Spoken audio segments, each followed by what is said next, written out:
Hey everyone, and welcome to this video where I'm going to talk to you about handles cracking. That's a huge thing. Do you have problems with your handles cracking? And I'm talking about your handles cracking where you join it. So where you actually join the handle to the pot. Yeah, that's what I'm talking about. So I have here a finished one, no crack, obviously. And here one that is done, but it still could crack. So I'm going to give you some tips and some secrets of mine I'm going to share with you on what I do to make sure I don't get any cracking when I'm adding handles to mugs. Alright, so here I have two mugs, a finished one and one that I've put the handle on. Now I'm not going to show you how to put handles on mugs. I've done that in other videos and it's kind of the same thing. You know, you make your handle, you shape it, you attach it, and then you're done, right? And the way I do handles is I make my handle separately off the mug and then I attach the handle. Some people will actually put a lump of clay on their mug and they will pull that handle and pull it and shape it and attach it. And I did learn how to do that years ago, but honestly I like a more refined handle. I really like the finished look of the way I make my handles, so this is what I do. You don't have to do it this way, but this is what I do. So let's talk about what makes a handle crack. So there's a couple things going on when you're making handles, and there's multiple points of time where the cracking can happen. Now, you made your mug and it's leather hard, and you've pulled your handle and it's leather hard, and you attach it. You should be good, right? Because your mug and handle were the same dryness, but you can still get cracking. So here's the main thing that I want you to think about. If your mug has dried too much and then you try to put a handle on it, if your handle's too wet, it's not going to work. It's going to crack. So putting a too wet handle on a too dry mug will lead to cracking. It just happens. I've never had it work, right? So if your handle's too wet and your mug's too dry, that's not going to work. Same thing if your mug is too wet and your handle is too dry. So you need that Goldilocks dryness where your mug is a nice soft leather hard, you pulled your handle, and then that has gotten to a soft leather hard and you've attached it. And so now we have a mug and a handle at the same dryness level. So they should, by all means, go through the process together and dry at the same rate. Nope, not going to do it. They're not going to do it. Why are they not going to dry at the same rate? Because this handle is a tiny little strap of clay and the mug is a fully formed piece of pottery. So we have this airflow around this little strap of clay and it's drying out the handle much faster than it is the mug. Yes, we're getting air on the outside and the inside, but there's not nearly the amount of airflow as we have here. So we have an issue. And what do we do to prevent that? Well, we always dry slowly and evenly. And to do that, I drape my pieces with plastic, and that helps. But I have a couple other things I do. One, when I make and attach my handle, and everybody's happy, they're all at the same dryness, I will check my handle. You will notice sometimes when you're joining, some of your slip will squish out right here. And I take a rubber tip tool and I go in and I remove all that slip. The reason I do that is that slip is very wet, wetter than the clay body. What will happen is that area will stay wet longer, the area around it will dry, it will actually pull apart. So think about it, here's your clay and you got your wet slip here, the ends, the sides are drying, the wet slip in the middle is just pulling. So you can get cracking there, and that's where you get these tiny little micro cracks right along here. And if you're getting those, that's why, because you might have some slip left over. So I use this to clean it all up, take care of it. So you've done that, great. That's one thing. So we've used clay, that's the same dryness as our mug to make our handle, right? So they're at the same point. We've attached them at the same dryness level. So you did that, good, check.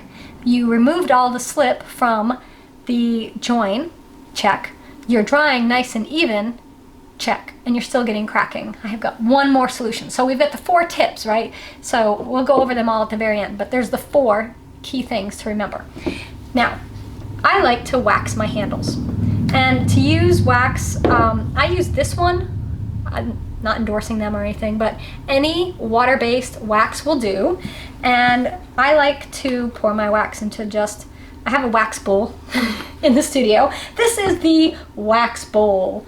And I use these little foam brushes, and you can wash them out in between and just keep reusing them over and over and over. They last for goodness gracious ever. And they're very inexpensive, and they're easy to work with, and they absorb the wax nicely. So this is what we're gonna do. We're gonna go in with our wax, and we're just gonna pounce the wax.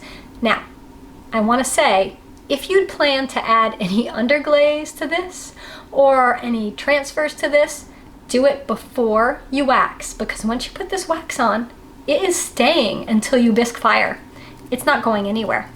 So we're gonna pounce it on the area where the mug and handle meet, right? And then I have a trick. How do we get this area right here? I put a little glob on there, and then I go, and I blew right through. So I blew that through, just used my mouth and blew on it, you saw. And I'll do it down here on the bottom. See this area right in here? Put a little glob in, and then just go like that. And you just blow it through.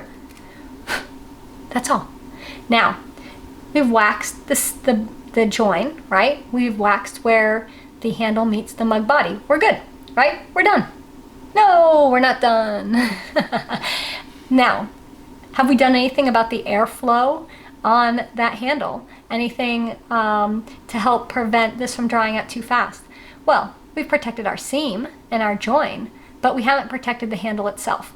So what can happen is if you leave it waxed like this, you might actually get some cracking here or down here where the wax starts and stops. So what I do to protect myself, and it's a very simple thing, is I just wax the entire handle all the way, sides, and then the inside too. And that's it. And so the whole handle is waxed. Now, this clay here I'm using is Laguna Bmix. It is a porcelaneous stoneware, so it acts a bit like porcelain.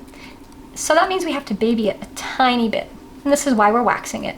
If you work with an earthenware, you might never have an issue. You might be putting soaking wet handles on bone dry pots and having no problems at all. And good, that's great. That doesn't happen with Bmix or porcelain. So, oh, I made a mess. I got wax everywhere. So you got this soaking wet wax application. You need to let it dry before you put your plastic back on it, but you are gonna put your plastic back on it. You want this to stay covered in plastic and still dry slowly. You just wanna take these precautions. So for me, I've worked this into my production schedule. So when I'm making a pot, I know that I need to wax this and let it dry slowly. That's all. That's all you have to do. Okay, so what are our 4 things? 4 things to remember, right? Do you know? Do you remember what they are? I'm going to tell you. So the 4 things are, you want to make sure that the handle and the clay body are at the same moisture level. So that's 1. The other one is you want to use a rubber tip tool. These are also called color shapers. You want to use something like this to go in and smooth out that seam or remove that slip. You could actually use the back end of a paintbrush or a chopstick, but you don't want that slip left behind from the joining to be sitting on the seam. So that's number 2. And then what's our 3rd one? You want to cover it with plastic and have it dry nice and even and slow. And the 4th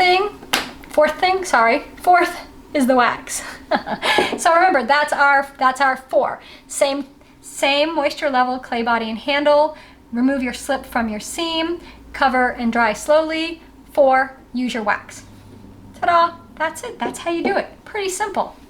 All right, so there you have it. How to not get cracking handles. It's a huge thing. Handles crack. We've all had it happen to us. And with these tips I shared with you, you should have less cracking. I'm pretty much betting you're going to have no cracking. If you're getting cracking, then obviously there's something else going on in your process. And it could be the way you fire, it could be how fast you're firing, the temperature you're going to, how soon you open the kiln, it could be glaze fit issues. There's other things that could come into play here, but really, if you do this that I showed you, you should not have cracking anymore. Now you might be watching this and say, oh, I don't have any problem with cracking. Then why are you watching? You don't need this. You're good.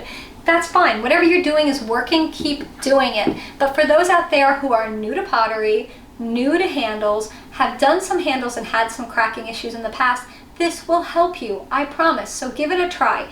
Any water-based wax will do. Just keep that in mind. So whatever you have available, use that. You don't have to go buy any special fancy wax. Just use what you have.